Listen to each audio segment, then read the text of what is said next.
finally from a debut here of Melissa as well. Looks like a lot of early aggression. Very nice. Wow. Dexstar, but Kairi still grabs the purple here. And also Dexstar going to have to flicker out. Oh, this time, no, the debut. Onic has used so many hero debuts in Season 9, but week 5 just going crazy. Oh, here we go. Here we go. Kevier snags it, actually. Yeah, cheeky play there coming out from Kevier. He grabs it, so a lot of early aggression as well coming out from Onic Philippines. They're looking for a lot of picks. Beloyski could be in trouble here. He's going to get stunned just a little bit. Can they find the connection? That's going to be the first blood going over to Blacklist International. Oh, that's Jawhead. Dexstar still going to be alone. No, not enough. He goes down. Onic Philippines responds. Oh, with the early game trade here, you know, there's a lot of things that you can do with a Jawhead pick. You know, smart missiles can come a long way in harassing and giving vision. And now it's all about the timing. Man. Okay. Already, we're seeing the advantages of the emblems that both teams picked up. Like Kevier, look at his aggressiveness with the jungle emblem. Pop the Tempest of Blades. He goes down here. Finds a kill on Kairi. Hatred has to flicker out as well. They find one. Kevier has to reconnect here. Turtle's going to be up shortly. So far, 2-2 across the board. Yep. So as I was saying, Hatred was able to kill off was able to punish Dexstar with a kill because he had Magic Worship instead of the typical mystery shop that you get from the Kagura. So Dolarski though, wow, that was amazing, but that was scary. But There's just so much going on. There's so much going on. In fact, I mean, trying to shorten time progress for Blacklist International, and they are responding in a more aggressive manner, but in a fashionable, organized way. And, you know, as this first turtle is now up, I'm sure we're going to see both of these teams just clashing down. Notice Marky is still at the top, though, as well as the other side of the team. I mean, you know, we have to consider the fact that this turtle, we've seen it before, right? Turtles, even if all three turtles go over to a team, it doesn't necessarily convert to, you know, a very early or a strong mid-game. Hadji going to wave the dragon here. Beloyski is going to just back off, but they're just trying to secure the turtle here. Blacklist International does secure it. But just what I was saying is pretty much at this point, Onic Philippines can go ahead and give up turtles if they feel like they can't contest them for now. Yeah, Blacklist has a wide coverage of the map right now with Ling and also with Benedetta. There's a lot of things that they can do, and especially now that this opportunity knocks on them, they need to take this window, as Onic is also waiting for the right timing to strike back. There's going to be the Holy Baptism to stop them. Beloyski going to get the way of the dragon. He goes in, but actually going to be able to survive. Tempest of Blades. They take some turret shots as well. No connection here from Blacklist International just yet. No conversion of kills. Kevier gets hit here. Hatred finds one with an auto. Oh my god. Okay, that clash, that skirmish, I would say Marky was the MVP of that. He was able to pop the ultimate when Ling was trying to dive for Beloyski, and then Beloyski already receiving that way of the dragon had him go. We can see it once again. You can see, watch out for Marky and his usage of the ultimate. Was able to nudge Kevier as well as Hadji when they tried to dive. Look at that, beautifully done. And Beloyski survived because of that. Hatred with the Magic Worship takes down the Ling. So, well, for those that might not be familiar with Melissa, especially, you know, considering she just came out, how does that ultimate work? Basically, so it's like an Akai ultimate, but with better range. It's a dome wherein you can't enter that if you don't have like immunity from crowd control. So essentially, it's like continuous crowd control in that area against your opponent. So that is really a problem for the Ling. Lancelot, because of the Phantom Execution, having this, you have this iframe, right, invulnerability frame, and you're also immune to CC because of that. You can get through, but the moment you appear as a hero once again, you are nudged out of that bubble. So basically, Blacklist International are going to have to learn to work around the ultimate of Melissa here. Marky on the Melissa. Double N's here. Marky on the Melissa. They're going to have to work around it. And now the second turtle of the game is going to be for the taking. Kairi's going to be taking a little bit of damage. Going to be forced back here. Edward could be in trouble. Going to take a whole lot of damage. Goes down here, but look at the knock up there. Tempest Blades coming down. Turtle is going to be secured here by Kevier, Wow. so they grab one. It's a 1-for-1 trade. Blacklist International securing the turtle. Oh, the retry battle continues. Blacklist International. Kevier on that second turtle steal, man. It's just going to get crazy against Onic Philippines right now. But on that take in making that work, they're just waiting for the right time to pop that ult coming in from Melissa, from Marky. But at the same time, they're trying to siege the position on who to target, on who to deny, on who can attack them at that point. Exactly. So already OHIB is strong now. This is a second picked Kimmy, by the way. It seems like Onic Philippines did not directly counter this. They only have the Lancelot to kind of make it difficult for OHIB. But apart from that, OHIB is going to have a good time, especially with Hadji as well as Dexter making the plays. Imagine having two, like, the strongest, like, single target lockdowns on the game. With the Dragon as well as the Unstoppable Force and the Ejector. That's going to be great healing for Blacklist International.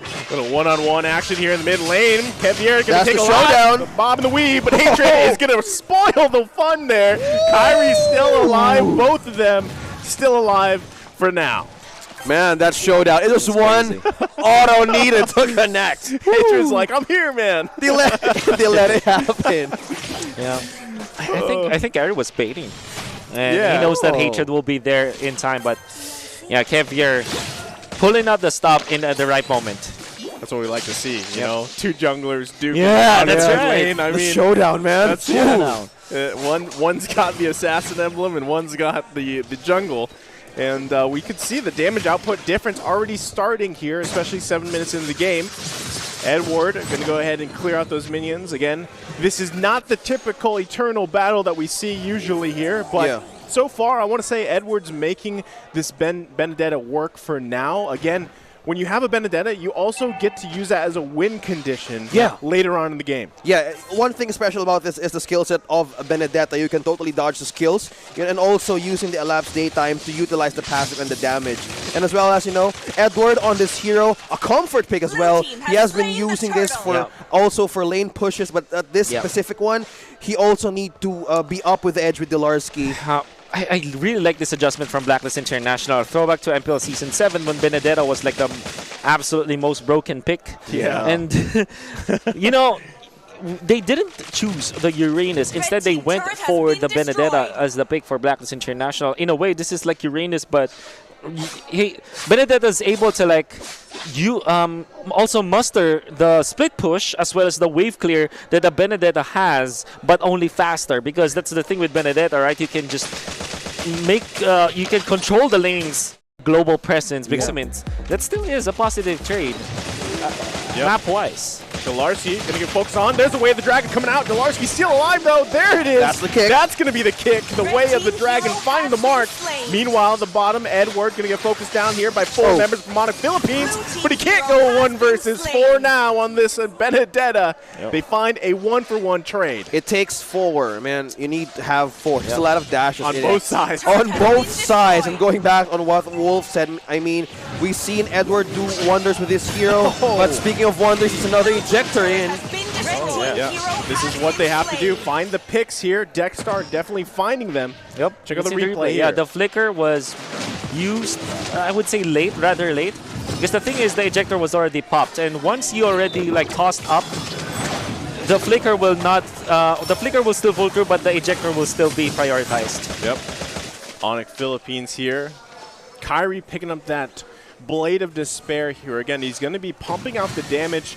So again, Blacklist International has to watch out for that. But right now, they're doing a great job. They've got a minor gold lead as well. And they're going to be looking to set up here the first Lord of the game. For this one, Kairi, just to go back on you said there, here, Naisu, he's using the killing spree on a Demon Slayer. He's probably prioritizing or investing on the damage items he can give on the later stage of this game, just even this type of game. And at this time, this might be where he wants to unleash it. They're not extending into much team fights, and most of what they do is the resources is what matters right now for Onic Philippines. Heavier going to be doing a great job here, taking that turret down. A bot also has to deal here with Delarski a little bit, but going to be working his way back up. Again, Lord still for the taking here. Blacklist International finding space around the map. 5 turrets up over the 1 of Onic Philippines. So this is what we like about Blacklist International. Whenever they get the lead, they take control of the map, and that's something that more teams should be doing. getting the lead is one thing, but controlling the map is a completely other thing. And already Melissa popped the ultimate. Yeah, they can't find the the window. connections. That's going to be the way of the dragon, though. Delarski, not the best target here. Going to be able to survive just fine. A lot of poke back and forth. Right now, no one goes down. Lord still up here. Going to have to be a reset for Onic Philippines. Blacklist International going to start the Lord here. Onic Philippines not going to give it back. They know that they're going for the Lord, but it goes over here to Blacklist International. There's attempts to blaze being popped. Dextar's really low. He goes down. Oheb finds a kill. Onic Philippines loses one. And the Lord. Yep. That really looked like a Blacklist play. And this is really giving a lot of like nostalgia to all of our viewers out there. The way that they poked Onic Philippines after the commitment into Hadji, immediately just regrouping together and then focusing the Lord. It actually prompted Onic Philippines to dip back to the Lord, even when Baloyski didn't have the mana anymore. That's why Onic Philippines didn't have like as much sustain in that fight. Because Baloyski already was planning to go back to the base.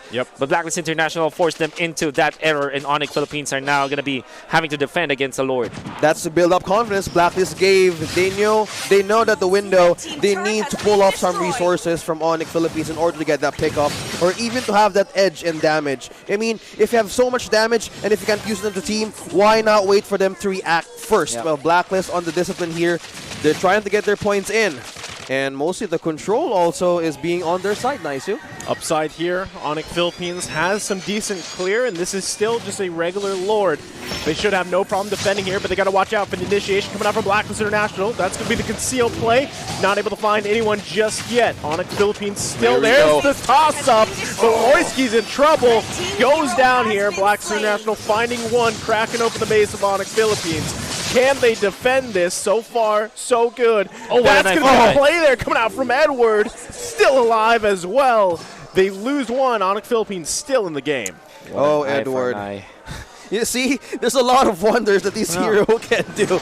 You know, totally countering skills, wasting skills, and if you use it at that wrong timing, man, it's all a good sign for Blacklist International just to move forward and have that confidence to do so. And it's not only Edward who's doing a great job in this game. I think Dextar as well as Hadji are utilizing the kid of their hero so well that they're bullying Onic Philippines. You can see that they still have both flickers up, and this is threatening for Onic Philippines. Honestly, Blacklist International can just bully Onic Philippines under their base. Look at what they're doing. They're freezing the lane so that Onic Philippines will not have the farm, and they're forcing Onic to get out of their base. And Kevier still has his ultimate, so they're pretty safe here. They can just bait out Onic Philippines. This is tough. I mean, this is a tough position to be for Onic Philippines because, you know, as you mentioned, they have to continuously worry about Hadji and Dextar. At any given moment, those two players can decide to start a fight, right? Especially having Flicker available to them. And you don't want to give Chou to Hadji, man. The guy has made play after play after play throughout his time here in the FPL Philippines, and he's doing it again. So right now, Blacklist International going to go ahead and start up this first Luminous Lord of the game. Onic Philippines not really going to be able to do much, although they are going to try to get some vision. Dextar just around the corner here, going to zone them out completely. Wow, that's a fast clear. I mean, Kevier on that Demon Slayer really works. And now just having, how many? 4 or 5 items in already for Kevier, and making use of those damages working through. And Onic right now is probably waiting on that last possible clash that they can get. Look at this. The lane management from Blacklist International, they have frozen the lanes. I think they're going to be pushing here the bottom lane. Now that the Lord is up, they're going to be pushing mid and bot so that all of the lanes will be pushed against Onic. And if you're looking at Onic Philippines, they don't have the best wave clear. Surely they have the Lancelot as well as the Kagura, but you don't want to use your spells onto minions if you're the Kagura. You want to use it on heroes, and I'm pretty sure the Blacklist International has got a big advantage now against Onic. Conceal play. Another one. The conceal comes out. No connection just yet. Edward looking for something. Pops the electro final blow. Lord's still going to be pushing the top. Onic Philippines has to defend this the best they can. They're going to lose another turret here. They're going to do their best, but at what cost? Blacklist International still huge lead here. Being very patient. Onic Philippines has 1 turret up in the base. So far, so good. But it looks like the way the Dragon's going to Hatred. find a connection. Hatred can't get in. Oh! It's tossed up here. Dexstar finding another one. Hadji has to back off. Base half health. Onic though, he's trying to do their best to defend. Keep it in the game. They grab a kill on Kevier. But here you go. Edward trying to turn it around. Hadji as well. Delarski has to flicker out. He's still up. Oheb with the damage. Coming out with a mega kill on this Kimmy. Base, once again, still being focused here. No minions yet. Pushing in. Out of the bottom of the damage, and that's going to be it, ladies and gentlemen. Blacklist International taking it to game.